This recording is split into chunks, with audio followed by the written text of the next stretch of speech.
मी सुनीता रोहिदास घोलप नारायणगाव येथून आहे. 1 महिना झाला मी अमृत ज्यूस घ्यायला सुरुवात केलीये. माझा पित्ताचा त्रास कमी झालाय. माझा उजवा पाय वरती उचलत नव्हता, तो आता जरा जरा उचलायला लागला. ऍक्सिडेंट झालता. आणि मांडी घालून बसायला नव्हतं सांगितलं मला संचयतीच्या डॉक्टरांनी जेवण करायला. मी आता मांडी घालून पण बसता येते मला. आणि पित्ताचा त्रास खूप कमी झाला. हातपाय दुखायचे, थकवा यायचा, पण आता अमृत सोनामुळे म्हणजे दिवसभर असं मला फ्रेश वाटतं खूप छान. आणि वर्कआउटचं पण आता चांगलं म्हणजे बऱ्यापैकी करायला लागले आता चांगलं. आणि दिवसभर खूप असं म्हणजे फ्रेश वाटतं, आळस बिळस येत नाही, काय नाही काय नाही अमृत सोना चालू केल्यापासून. Yes, thank you madam. खूप छान रिझल्ट आहे मॅडमचा.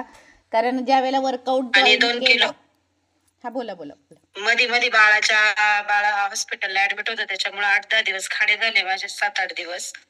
2 किलो वजन कमी झाले. आणि इंगोले सरांनी खूप छान म्हणजे खूप दिवसांनी स्लिपिंग एक्सरसाइज झाले, त्याच्यामुळे खूप भारी झाल्या. रोहिणीताईंनी स्पॉटलाइटचं काम छान